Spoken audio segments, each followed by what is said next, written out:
Hi guys, this is Mr. Sizio. And I'm Mrs. Coburn, and welcome to episode 2 of Geography Explained. Now this video is a very important one. If you plan to improve your grade, ient. Okay guys, before Mr. Sizio takes you through how to do gradient, we're first going to explain what gradient actually means. So gradient is a measure of how steep or how gradual a slope is. And we show this as a ratio. So if we have a look at this first example here, for every 10 centimetres we go up in height, we go 10 centimetres across as well. So this is going to give us a ratio of 1 to 1. So every metre we walk, we go up a metre in height. And this is, as you see, this is going to be a very steep slope.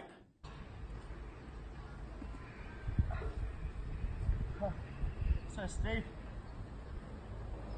Now, the next example we've got here is a 1 to 2 ratio. What that means is for every 2 metres, we're going up a metre in height.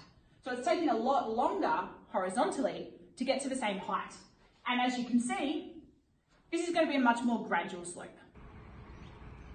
This is no problem. Thank you very much, Samantha. So, how do you do gradient? I'm so glad you asked. To do gradient, we need a very simple formula. We need rise over run. As Ms. Coburn said, that's just a measurement of how high are you going up as a ratio compared to how far are you going across. So, we need a couple of things. There's actually a few steps involved in gradient, and it's actually a sneaky scale question, and it also involves some measurement. So we have our topographic map over here. We have our old friend scale 1 to 100,000. What we need to do first is work out what our rise is. We do that by taking our starting point and our finishing point. In this question, we've got point A marked over here, and we've got the spot height as point B. So we really need the difference between these 2 points to get our rise. So it's actually a sneaky contour line question at the same time. We need to use this contour line to figure out what our point A is, then minus it from our other point. So we have 202 metres here, and we have 100 metres there. Very simply then, our rise is 102 metres. Very simple. To get our run, this is where the scale comes into things. We need to measure, and get your ruler out and measure, what is the distance between A and B horizontally. Now, on our map here, that is exactly 20 centimetres. However, we need to apply that to our scale. We have our 1 to 100 scale here, 1 to 100,000 that is, and therefore 1 centimetre equals 1 kilometre, making this a very easy question. 20 centimetres at 1 to 100,000 equals 20 kilometres. So now we have a rise and a run.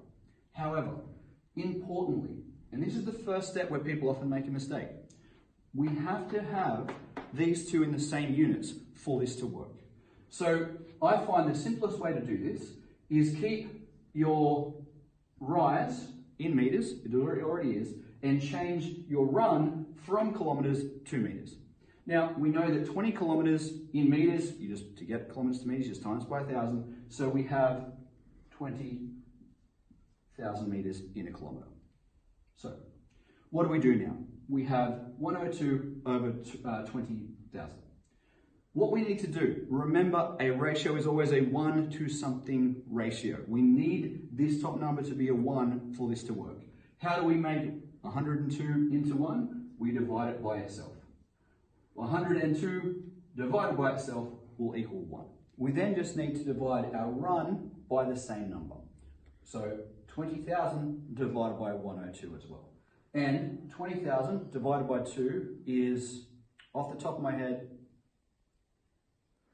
196.08 to 2 decimal places. Which means, quite simply, we just now put this in a ratio.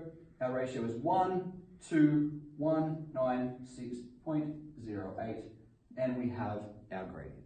Now, as Ms. Coburn mentioned earlier, 1 to 196, this is a kind of big number. This means for every metre we go up, we have to go 196 metres across. This means this is a very shallow, gentle slope. Thanks for watching episode 2 of Geography Explained. I hope this helps you with your studies. Remember guys, like and subscribe, hit that dinger, notification thing, whatever YouTubers do it, make sure you don't miss a video.